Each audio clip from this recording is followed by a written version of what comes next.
Hello ছাত্রছাত্রীরা, আশা করি তোমরা সবাই ভালো আছো। আজ আমি মাধ্যমিকের থার্ড পার্ট নিয়ে আলোচনা করব। যারা প্রথম দেখছো তারা অবশ্যই ডিসক্রিপশনে গিয়ে এর আগের ভিডিওগুলো দেখে নেবে, যেখানে আমি আগের অঙ্কগুলো আলোচনা করেছি। আজ আমি আলোচনা করব 13-র 1 নম্বর অঙ্ক থেকে। তো বেশি গল্প না করে 13-1 নম্বরটা কি বলেছে দেখো। মাঠের মাঝখানে দাঁড়িয়ে হাবু একটি উড়ন্ত পাখিকে প্রথমে উত্তর দিকে 30 ডিগ্রি উন্নতি কোণে এবং 2 মিনিট পর দক্ষিণ দিকে 60 ডিগ্রি উন্নতি কোণে দেখতে পেল। পাখিটি যদি বরাবর 50√3 মিটার উঁচুতে একই সরলরেখায় উড়তে থাকে তবে তার গতিবেগ কত? তো এই অঙ্কটা তোমাদের বই থেকে এসেছে, তো এই অঙ্কটা আমি এখন বলছি। তো এই অঙ্কটা চিত্র এরকম হবে।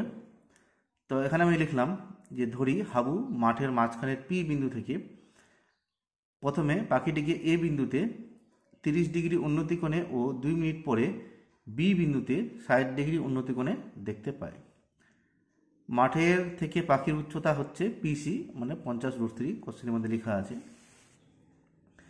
এবার আমি লিখলাম পিসি বাই এসি, মানে লম্ব বাই ভূমি, tan পিএসি, তার মানে এই কোণটা যদি 30 হয় তাহলে এই কোণটা 30 হবে, কেন এই দুটো কোণ পরস্পরের একান্তর কোণ। এখানে দেখো লিখে দিয়েছি এক্স পিএ সমান একান্তর পিএসি, তো 60 ডিগ্রি মানটা বসিয়ে দিলাম। তো 50-এর সঙ্গে √3 গুণ করলে 3 হবে, তাহলে 150 হয়ে গেলো এসি এর মানটা। এবার সেমভাবে এখানে লম্ব বাই ভূমি পিসি বাই বিসি করবো, এখানে হবে tan 60 ডিগ্রি,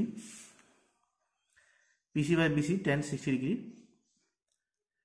মানে 60 ডিগ্রি পিবিসি। এখানটাও তোমার এই দুটো কোণ পরস্পরের একান্তর কোণ হবে, তো সেটা আমি এখানে লিখে দিয়েছি যে ওয়াই পিবি একান্তর পিবিসি। তো এখানে মান 60 ডিগ্রি বসে গেলো, তাহলে এখানে √3 কেটে গেলো, তাহলে বিসি এর মান হয়ে গেলো কত? 50। তাহলে পাখিটি এসি হচ্ছে 150 আর বিসি হচ্ছে 50, টোটাল হয়ে গেলো কত? 200 মিটার। তাহলে এ থেকে বি যেতে সময় নিল কত? 2 মিনিট। আর কত দূরত্বে যাচ্ছে? 200 মিটার, দেখো তাই লিখেছি। পাখিটি 2 মিনিটে যায় 150 যোগ 50 মানে হচ্ছে 200 মিটার। তো পাখিটি 1 মিনিটে যাবে 200/2 মানে 100 মিটার।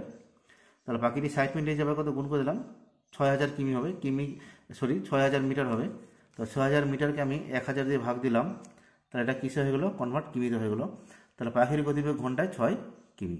তো আশা করি বুঝতে পারলে 13-1 নম্বর অঙ্কটা কীভাবে হলো। এই অঙ্কটা তোমাদের বই আছে, বই থেকে দিয়েছে, তো এই অঙ্কটা এইভাবে তোমাদেরকে করতে হবে পরীক্ষায়। এবার দেখো আমি 13-2 নম্বরে যাচ্ছি। 13-2 নম্বরে কি বলেছে? দুটি স্তম্ভের দূরত্ব 150 মিটার, একটির উচ্চতা অন্যটির 3 গুণ।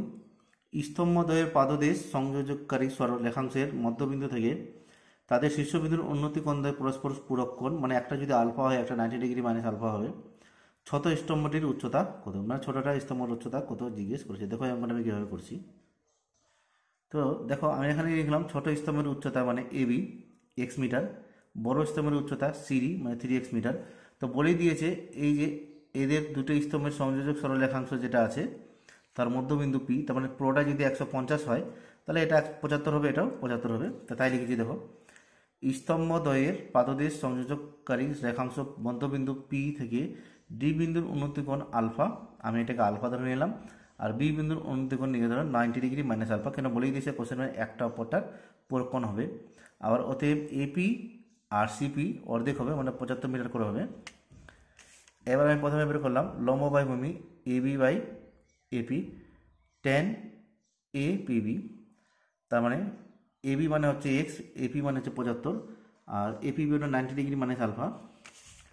তাহলে x/75 সমান কোট আলফা, কেন পুরো কোণ tan 90 ডিগ্রি আলফা মানে কোট হয়ে যাবে।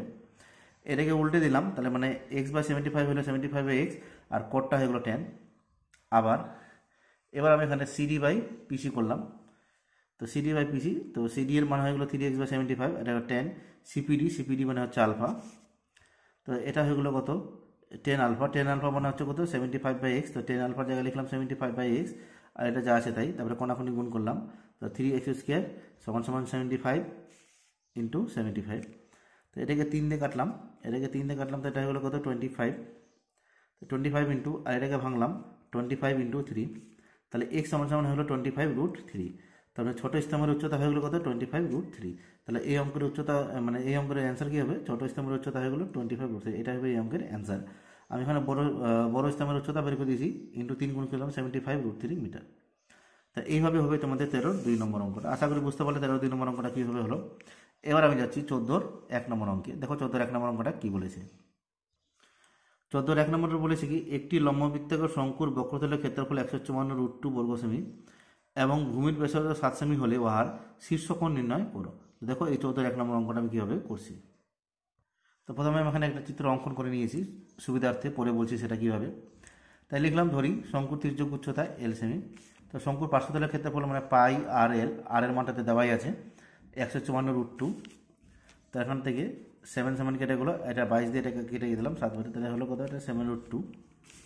তার তির্যক উচ্চতা হয়ে গেলো 7√2, ভূমির ব্যাসার্ধ দিয়েছে 7 সেমি, তাহলে উচ্চতা হয়ে গেলো কত, 7√2 মাইনাস 7 স্কোয়ার।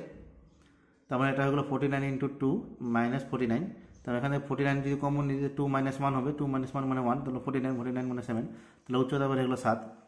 তাহলে লম্ববৃত্তাকার শঙ্কুটির তির্যক উচ্চতা, ব্যাসার্ধ ও উচ্চতা মিলে একটি সমকোণী সমদ্বিবাহু ত্রিভুজ এবিসি গঠন করলো। দেখো এটা সমকোণী সমদ্বিবাহু কেন বললাম, তো এবিটা হচ্ছে আমাদের কি উচ্চতা। দেখো উচ্চতা কত বের হয়েছে, উচ্চতা আমাদের 7 সেমি বের হলো। আচ্ছা, তারপরে হচ্ছে কি ভূমির ব্যাসার্ধ, ভূমির ব্যাসার্ধ আমাদের 7 সেমি আছে, আর তির্যক উচ্চতা আমাদের হচ্ছে কত, 7√2। তো দেখো এবিসি যদি একটা সমকোণী ত্রিভুজ হয়, কেন ওখানে একটা 90 ডিগ্রি হবে উচ্চতাটা, তো সমকোণী ত্রিভুজের এই দুটো বাহু সমান, ঠিক আছে। তা এই দুটো বাহু সমান, তার মানে কি এই কোণটা 90 ডিগ্রি, তার মানে এই সমান বাহুর এই কোণগুলো কী হবে, এই কোণটা আর এই কোণটা, মানে এই সমান বাহুর বিপরীত কোণটা যা হবে, এই সমান বাহুর বিপরীত কোণটা তাই হবে। যেহেতু এটা 90 ডিগ্রি হয়ে আছে, তার মানে এটা হবে 45 ডিগ্রি, এটা হয়ে যাবে 45 ডিগ্রি। তো এখানে তাহলে গেছি লম্ববৃত্তাকার শঙ্কুটির তির্যক উচ্চতা ব্যাসার্ধ এবিসি একটা ত্রিভুজ গঠন করলো, সমকোণী সমদ্বিবাহু, যার এবি হতো, বিসি হতো আর এসি হতো। তার মানে এবং অর্ধ শীর্ষকোণ হয়ে গেলো কত, 45 ডিগ্রি। তাহলে শীর্ষকোণ হয়ে যাবে কত, ডবল।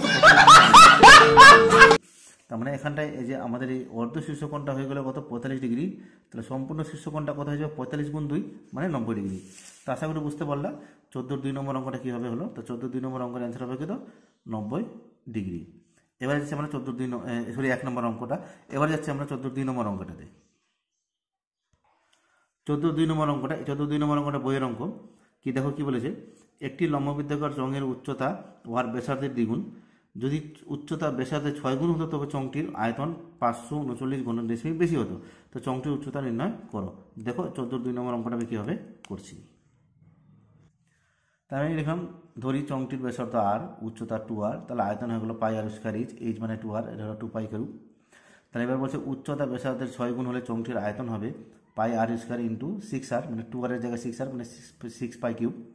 তো এই আয়তনটা এর থেকে 539 বেশি, মানে এটা থেকে এটা বিয়োগ করলে 539 হয়। এটা হয়ে গেলো 4 পাই আর কিউব 539, তো এখানে 4 পাই চলে আসলে নিচে, তাহলে 539/4 ইন্টু পাই, পাই মানে হচ্ছে 22/7, 11 কাটলাম, 11 2 মানে 49, 11 2 মানে 22, আর এটা হয়ে যাবে 49 মানে 49।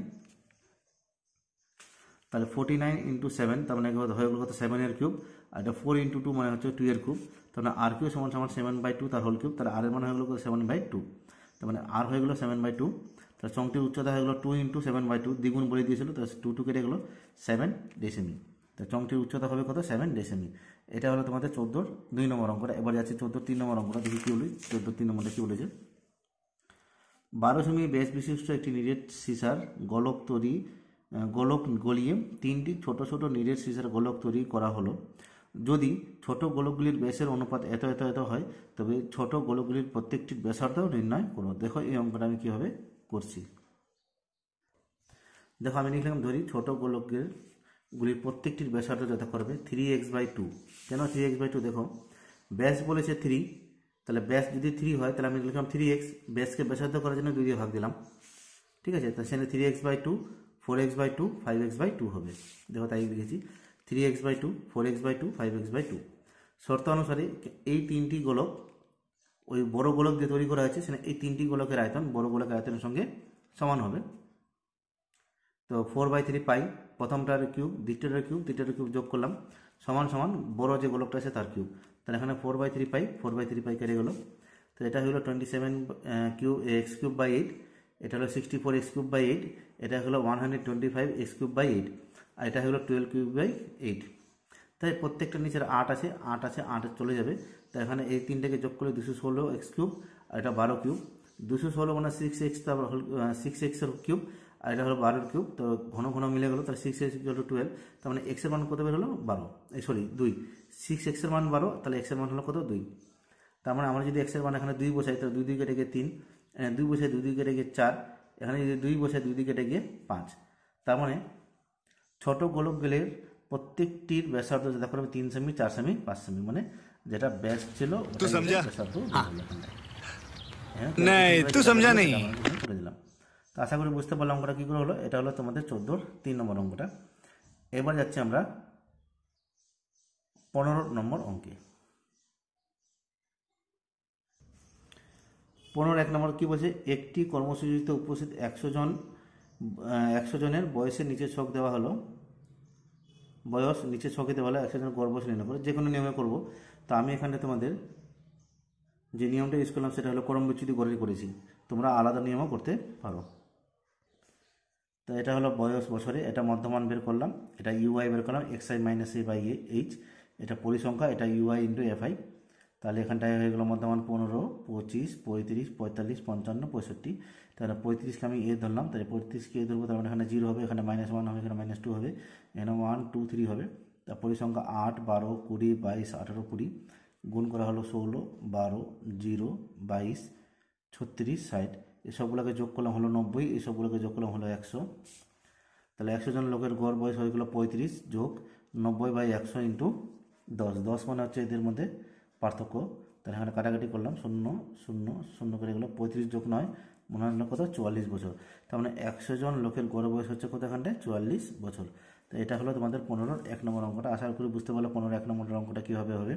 তোমরা যদি ক্রম বিচ্যুতি না করো, কল্পিত করে যদি করো তাও হবে, আর তোমরা যদি আবার এটাকে যৌগিক গড় পদ্ধতি করো তাও হবে। যেইভাবে করো না কেন অ্যান্সারটা তোমাদের কিন্তু এই 44 বের হবে। এবার এসে 15 2 নম্বর অঙ্কে। 15 2 নম্বর অঙ্ক করেছে, নিচের তথ্যের মধ্যমা 32 হলে x ও y এর মান নির্ণয় করে যখন x + y = 2 হবে। দেখো এই অঙ্কটা আমি কীভাবে করছি, এই অঙ্কের অ্যান্সার দশমিক হবে। তোমাদেরকে এর আগের ভিডিওতে আমি বলেছিলাম, দেখো অঙ্কটা আমি কীভাবে করেছি। তো শ্রেণী সীমানা লিখলাম, পরিসংখ্যা লিখলাম, কর্মযৌগিক পরিসংখ্যা ক্ষুদ্র সুযোগ অনুসারে প্রথমে 10 হবে, তারপরে 10 যোগ x, তারপরে এটা যখন এটা যোগ করলে 35 যোগ x, তারপরে এটার সঙ্গে এটা যোগ করলে 65 যোগ x, তারপরে 65 যোগ x + y, তারপরে এটার সঙ্গে 75 যোগ x + এটা সমান n। ঠিক আছে, এই তিনটার যোগফল হচ্ছে সবগুলো যোগফল, মানে কর্মযৌগিক পরিসংখ্যা সমস্ত যোগফল হচ্ছে n। তো এখানে বলে দিয়েছে x + y এর মান হয়ে যাবে কত 100 বলে দিয়েছে কোশ্চেনের মধ্যে। তার মানে x + y এর জায়গায় বসে গেলো কত 100, এটা 1 নম্বর দিয়েছি। তাহলে 75 + x + y = n, তাহলে 75 x + y মানে 100 = n।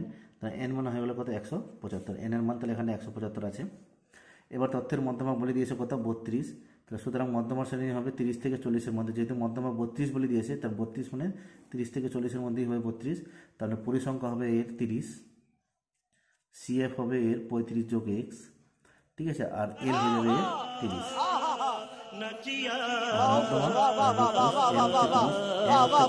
175, নিচে 2 হবে, CF হচ্ছে কত 35 যোগ x, F হচ্ছে কত 30, আর H হচ্ছে কত 10, এটার বিয়োগফলটা। তাহলে এখানে দেখো 0 0 কেটে যাবে, আর 30কে আমি এদিকে নিয়ে যাবো, তাহলে 32 বিয়োগ 30 হবে, 175কে 2 দিয়ে ভাগ দেবো, আর -35 যোগ x লিখবো। দেখো তাই করেছি, 32 - 30, 175কে 2 দিয়ে ভাগ দিলাম, তাহলে 87.5, এটা 35 যোগ x, নিচে 3, তাহলে নিচে 3 থেকে গেল, এটা হয়ে গেলো -35, আর মাইনাস প্লাসে -x, এটাকে বিয়োগ করলে 2, এটাকে গুণ করলাম, এটা হয়ে গেলো 6, এটা হলো 87.5, থেকে 35 বাদ দিলে 52.5, আর এখানে x থেকে গেলো, এক্সটাকে দিকে নিয়ে আসলাম আর 6কে দিকে নিয়ে আসলাম, তাহলে x এর মান হয়ে গেলো কত 46.5। আর 1 নং থেকে পাই y = হয়ে গেলো কত 100 - 46.5, তার মানে y এর মান হয়ে গেলো কত 53.5। তার মানে x এর মান হয়ে গেলো 46.5, আর y এর মান হয়ে গেলো কত 53.5। তো আমার দ্বারা আমি যেভাবে করলাম অঙ্কটার অ্যান্সার কিন্তু এটা বের হলো। এখন তোমাদের পরীক্ষা কেমন হয়েছে তোমরা জানো। তো এটা হলো তোমাদের 15 2 নম্বর অঙ্ক। এবার যাচ্ছে 15 3 নম্বর অঙ্কে। তো 15 3 নম্বর অঙ্কটা বলছে ক্রমযৌগিক পরিসংখ্যার ক্ষুদ্রতর সূচক তৈরি করে ছকে অজাইব তৈরি করি। তো আমি অজাইবটা তোমাদেরকে করে দেখিয়ে দিচ্ছি কীভাবে হবে। তাই এখানে শ্রেণী সীমা লিখলাম, আর ক্ষুদ্রতর সূচক ক্রমযৌগিক পরিসংখ্যা 10-এর কম 1, 20-এর কম 7, 30-এর কম 22, 40-এর কম 42, 50-এর কম 57, 60-এর কম 63, 70-এর কম 64। মানে কর্মযোগী পরিসংখ্যান নিয়ম অনুসারে যে হিসাবে করতে হয় সেই হিসাবে এখানে আমি করলাম। তারপর এখানে আমি একটা ছক তৈরি করছি, মানে রেখাচিত্র, যেটা তোমরা গ্রাফ পেপারে করবে। এখানে লিখলাম কর্মযোগী পরিসংখ্যা, আর এখানে লিখলাম শ্রেণীর সীমা 0 থেকে 10, 20, 30, 40, 50, 60, 70। তো 10-এ দেখো কত আছে, 10-এ 1 আছে, সেই হিসাবে আন্দাজে করে বসালাম। 20-তে 7, 30-এ 22, 40-এ 42, 50-এ 57, 60-এ 63, 70-এ 64। তো সেই অনুসারে আমি এখানটা কিন্তু সংখ্যাগুলোকে বসিয়ে অঙ্কটাকে সলভ করলাম। তো এই হলো তোমাদের মাধ্যমিকের বোর্ড কোশ্চেনের প্রশ্ন উত্তরগুলো। তো আশা করি তোমাদের বুঝতে একটু হেল্প হবে। আর যারা প্রথম দেখছো তারা অবশ্যই চ্যানেলটিকে সাবস্ক্রাইব করে নেবে। ভিডিওটি ভালো লাগলে অবশ্যই বন্ধুদের মধ্যে শেয়ার করবে। আর তোমাদের যতটুকু পারলাম আমি হেল্প করলাম। আর যদি কোথাও কোনো কাজে যদি ভুল হয়ে থাকে তো সেটা আমি তোমাদেরকে প্রথমে পিন কমেন্টে ঠিক করে দেবো, সংশোধন করে দেবো। তো এই হলো তোমাদের মাধ্যমিকের বোর্ড কোশ্চেনের প্রশ্ন উত্তরগুলো। তো আজ আমার ভিডিও থাকলে এই পর্যন্তই। আবার দেখা হবে নেক্সট ভিডিওতে। যারা ফেসবুক পেজ থেকে দেখছো তারা অবশ্যই ফেসবুক পেজটিকে ফলো করে নেবে পরবর্তী নতুন ভিডিওগুলিকে পাওয়ার জন্য। এই বলে আজ আমার ভিডিও এখানে সমাপ্ত করছি। ধন্যবাদ।